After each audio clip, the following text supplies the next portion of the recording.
तो पशु योनि में कौन जाएगा?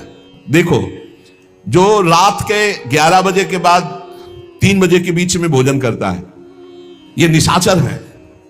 निशा माने रात, चर माने विचरने वाली।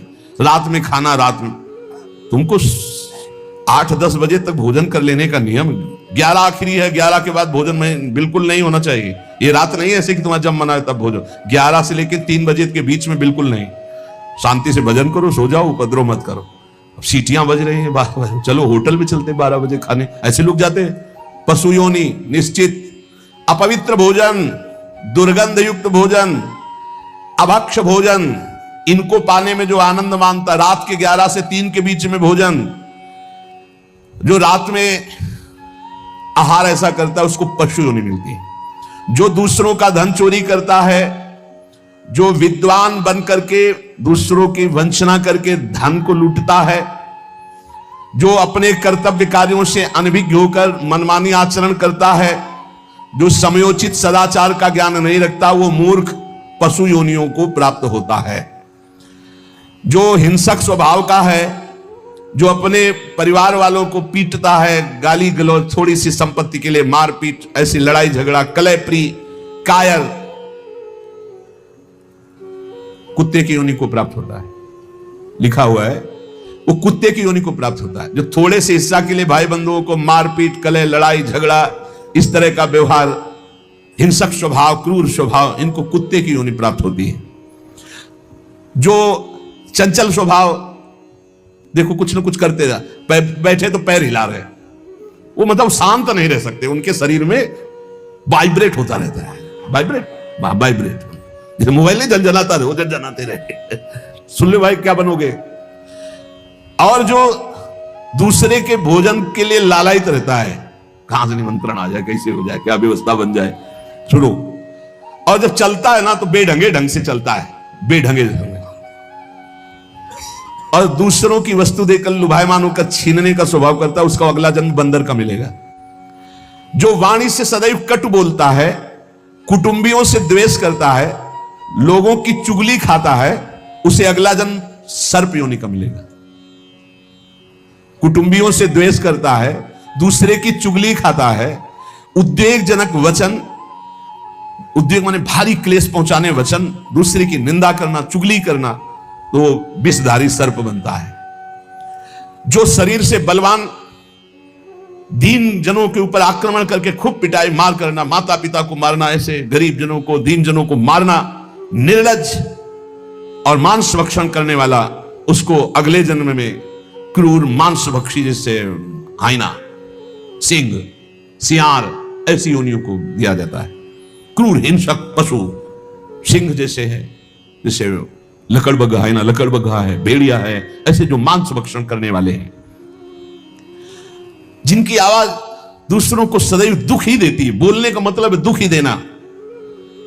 जो दूसरे को, अब जैसे जा रहे हैं, जंजीर खींचा, वैसे ऐसे वो गिर गए, उनके अंग भंग हो रहे हैं, वो समझ रहे 30-40 हजार की सोने की चैन खींच ली तो हम ब्रह्मा बन जाएंगे। देखो उनको क्या बनना पड़ेगा।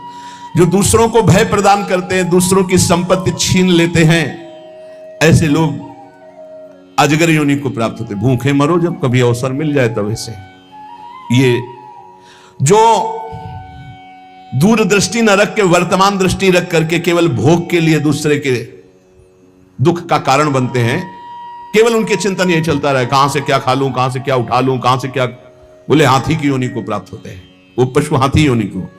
इस तरह से 83,99,999 योनियां हैं। जो भजन नहीं करते, भगवत विमुख हैं, उनको सब क्रमशः ये प्राप्त होती है। उपासक को चाहिए कि कम से कम इतना तो कर ले कि अगला जन्म मनुष्य का हो जाए, फिर भजन करे अगर कोई कमी रह गई हुई। अगर आप नाम जप करेंगे और एक बात ध्यान रखेंगे कि दूसरों को दुख ना पहुंचने पावे, तो पक्की बात है भगवान की कृपा से अगर भगवत प्राप्ति नहीं हुई तो दूसरा जन्म होगा मनुष्य का, और बहुत महान भक्तों के बीच में जन्म होगा। जन्म से ही भजन प्रारंभ हो जाएगा, आप यौवन अवस्था प्राप्त होते होते भगवत प्राप्त हो जाएंगे, काम हो जाएगा आपका। भजन एक ऐसी वस्तु है जो आपको बचा सकती है। अब इसमें कह रहे हैं कि जैसे आप भजन मार्ग में लगे हुए हो और आपको कोई गाली दे रहा है, आपने पलट के गाली दे दी तो आपका भजन छीण हो जाएगा। इसलिए भजन को बचाने के लिए कह रहे, अकार्पण्य मपारुष्यम संतोषा सर्दधानता। ये ब्रह्म ऋषियों की बातें हैं, बहुत काम की बातें हैं। अनुसूया गुरु पूजा दया भूतेष्व पैशुनम सद्वीरेश दमः प्रोक्तो ऋषि शांत बुद्धि भी। अकार्पण्य माने उदारता। भजन किससे बचेगा? उदार बुद्धि। स्वभाव कह रहे हैं कोमल, कोमल स्वभाव से भजन बचेगा। संतोष वृत्ति से भजन बचेगा। गुरु इष्ट पर श्रद्धा वृत्ति से भजन बचेगा। दोष दृष्टि किसी पर ना हो, इसका अभाव हो तो भजन बचेगा। गुरु शुश्रूषा सेवा से भजन बढ़ेगा। प्राणियों पर दया तो भजन बढ़ेगा। किसी की भी चुगली ना करना, संत और ऋषि मुनियों का संग करना, इससे भजन बढ़ता है, पचता है। भजन किससे नष्ट होता है? तो कह रहे हैं जब अवमाने न कुप्पेत सम्माने न प्रहस्यति सम दुखो सुखो धीरा प्रशांति इति कीर्त्यते। जब तुम्हारा अपमान हो और तुम उसका बदले में अपमान कर दो तो तुम्हारा भजन छीण हो जाएगा। और यदि अवमाने न कुप्पेत, अगर तुम्हारा अपमान हो रहा, तुमने क्रोध नहीं किया, तुम्हारा सम्मान हुआ, तुमने सम्मान स्वीकार नहीं किया, बचना भाई, इससे बचना, ये अगला जन्म नहीं होने देंगे। अगर ऐसा उदारता, कोमल स्वभाव, संतोष, श्रद्धा, दोष दृष्टि का अभाव, गुरु सेवा, प्राणियों पर दया, चुगली ना करना, निश्चित निश्चित अगला जन्म नहीं होगा। आप अपने भजन को बचाएं। जब कोई आपका अपमान कर रहा हो तो आप उसके बदले में उसका अपमान ना करें। यदि आपको क्रोध आ गया अपमान करने पर तो आपका भजन का फल क्षीण हो जाएगा। यदि सम्मान हुआ, आप आनंदित हो गए कि हमारा बड़ा सम्मान हो, तो आपका भजन क्षीण हो जाएगा। इसीलिए श्रीपाद भी कह रहे हैं, सम्मानम कलयाति घोर गर्लम नीचापमानम सुधा श्री राधा मुरली धरो भज सके वृंदावन मात्यज। जब कोई सम्मान करे तो उसे भारी विष के समान समझो। सम्मानम कलयाति घोर गर्लम, जैसे बढ़िया खीर मिल रही हो, कान में कोई आके कह दे विष पड़ा है तो आप नहीं खाओगे। ऐसे ये सम्मान प्रणाम नमस्कार वाहवाही ये तुम्हारे भजन के नाश करने के लिए है, ये विष है, इसे मत पीना, स्वीकार मत करो। विश्व नमन करे करने दो, तुम स्वीकार मत करो, तुम हर्षित मत हो। और जब अपमान हो तो उसका अपमान करने वाले का कभी अपमान न करना। धीर पुरुष, प्रशांत पुरुष अपने भजन को ऐसे बचा ले जाता है। जैसे कोई अपमान कर रहा है, बहुत बड़ा अमृत है, सच्ची मानिए। जिसका अपमान हो रहा है वो साधु पुरुष जब अपमान सह जाता है तो उसका भजन बढ़ता है, वो सुख से भगवान में शयन करता है।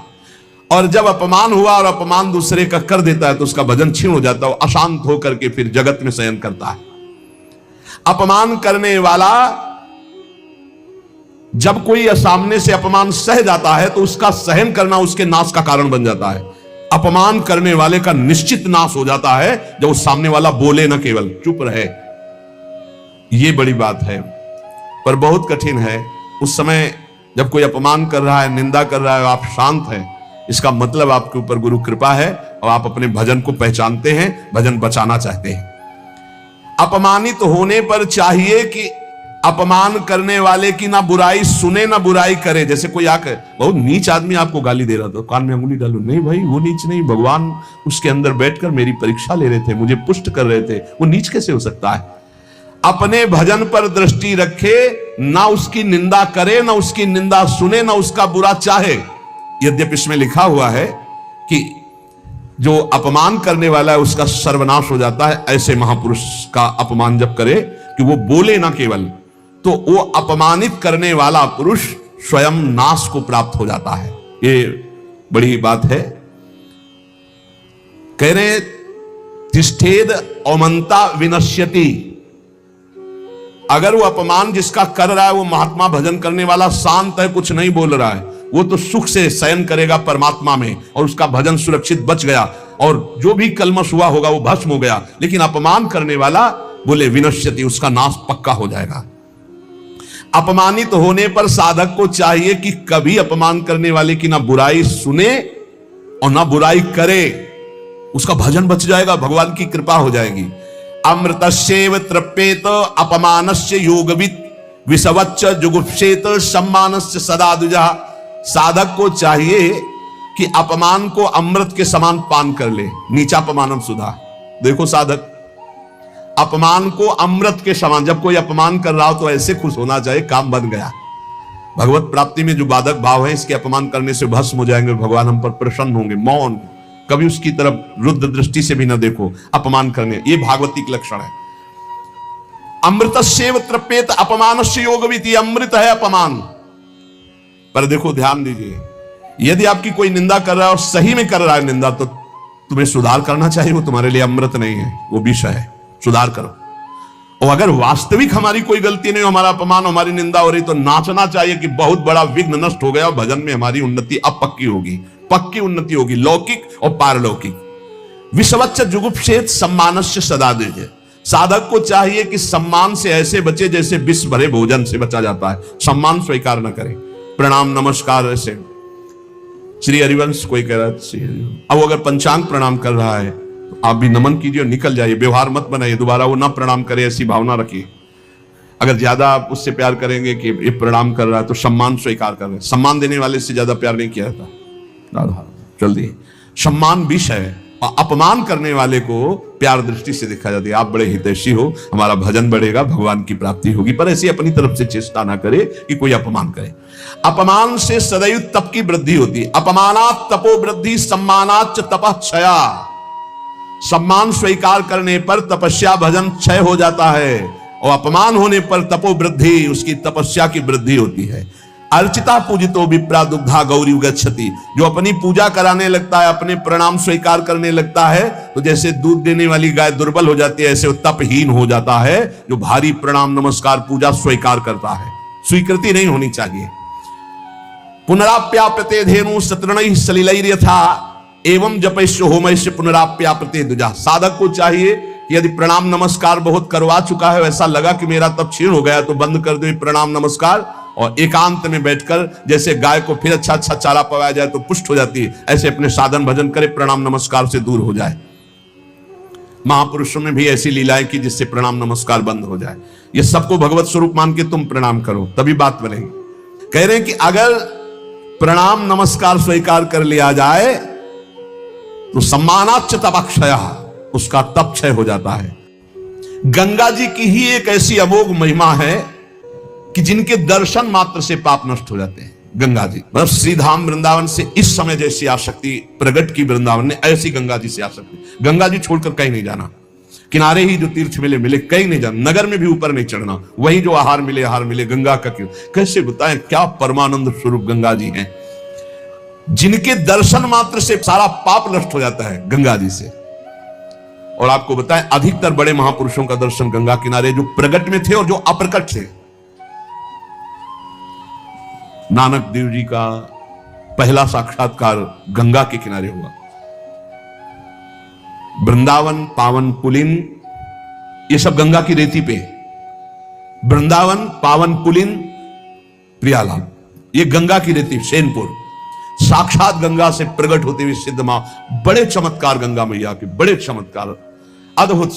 मतलब वाणी लड़खड़ाती है उनकी महिमा को, कहते हैं कि वो महिमा तो इस जीवन में देखिए ना, इसलिए बड़ी दिव्यता गंगा जी में। गंगा जी के नाम का स्मरण मात्र करने से पाप थर्रा जाते हैं। जो गंगा जी की डुबकी लगाता है वो महापापी भी पावन हो जाता है। विश्वास हो जाए, विश्वास हो जाए। गंगा जी में स्नान करके, आचमन करके, गंगा में ही जब पितरों का तर्पण किया जाता है तो पितरों को बहुत तृप्ति होती है और पितर मुक्त होने लगते हैं। जैसे अग्नि के संसर्ग से रुई भस्म हो जाती है, ऐसे ही गंगा जी के स्पर्श से शारीरिक, मानसिक, वाचिक तीनों प्रकार के पाप भस्म हो जाते हैं। गंगा गंगीत यो ब्रुयाद योजना नाम सतैरपि। जो 100 योजन दूर, 400 कोस दूर से गंगा गंगा गंगा बोले, मुच्यते सर्व पापेभ्यो विष्णुरुकम स गच्छति। वो शरीर निष्पाप हो जाएगा, वो वाणी निष्पाप हो जाएगी, उसका मन निष्पाप हो जाएगा और वो भगवत धाम का अधिकारी हो जाएगा। जो 400 कोस दूर से भी गंगा गंगा गंगा, सब गोरा ही गोरा है। गंगा जी गोरी, महादेव जी गोरे, तो फिर उन्होंने उठा के फेंक दिया ऐसे गोरे प्रेम रसासों में। कभी सोचा नहीं था कि कभी वृंदावन, कभी सोच में ही नहीं था वृंदावन। बड़ी अनन्य बात है। इतनी निर्भयता थी अब गंगा किनारे तो गांव में लोग ऐसे ही लाश प्रवाहित करते हैं ना, कुत्ते वहां के बहुत प्रवीण होते, बीच धारा से घसीट के लाश ला के ऐसे, और वहीं किनारे हम भी पड़े हुए हैं, वहीं वो चीथ रहे, कोई फर्क नहीं पड़ता, एकदम निर्भयता। भगवान शिव की अनन्यता। गंगा जी को जब देखते हैं तो एक तो धारा में प्रवाहित होती है, भगवान शिव के जटा में भारी तन्मयता, गंगा जी की विशुद्ध कृपा, अपार शक्ति।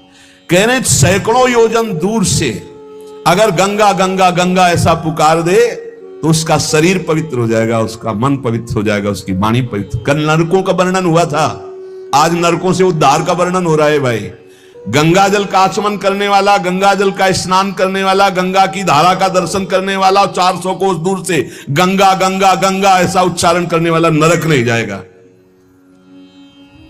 कल जब नरकों का वर्णन हुआ था तो कई लोगों की बातें आई थी कि हमारे 38 के 38 हमारे में लक्षण है, अब क्या होगा। कोई कहता हमें 5 है, कोई कहता हमें 2 है, इसका मतलब नरक जाना पक्का है। तो आज उसकी काट सुन लो। नाम संकीर्तनम यस्य सर्व पाप प्रणाशनम, करना मत अवलो नसानी, अपना न सही हो, पहले नियम लो कि आज के बाद नहीं करेंगे। नाम कर संकीर्तन करो, प्रभु का चरणामृत पियो, कभी अवसर मिले तो गंगा जी के समीप जाके साष्टांग दंडवत करके डुबकी लगाओ, आनंद पूर्वक खड़े होकर कुछ देर नाम जप करो, नरक वरक नहीं मिलेगा, सब बढ़िया मंगल हो जाएगा, पर करना ही पड़ेगा। कह रहे जो गंगा जी में स्नान के लिए कभी नहीं गए, ना गंगा जी का नाम लिया, ना गंगा जी पे श्रद्धा करते हैं, ऐसे लोगों की जीवन में जो आचरण बनते हैं वो बड़े निरर्थक होते हैं और ऐसे लोगों की ही दुर्गति होती है। पर गंगा जी का एक बार का स्नान निष्पाप कर सकता है, पूर्ण विश्वास होना चाहिए।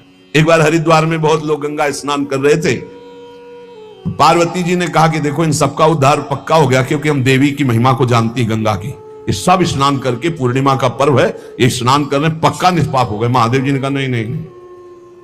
बोले क्यों प्रभु? बोले इनमें कोई गंगा स्नान कर रहा है, सब पानी में डुबकी लगा के आ रहे हैं, गंगा में थोड़ी लगा। तो प्रभु आप भी एक आश्चर्य में बात करते, साफ देखो ना कितने भाव से नहा नहा के आ रहे हैं। बोले अच्छा इनको विश्वास नहीं गंगा जी पे, इसलिए पानी पे डुबकी लगाते हैं, कोई एक होगा जिसे विश्वास होगा।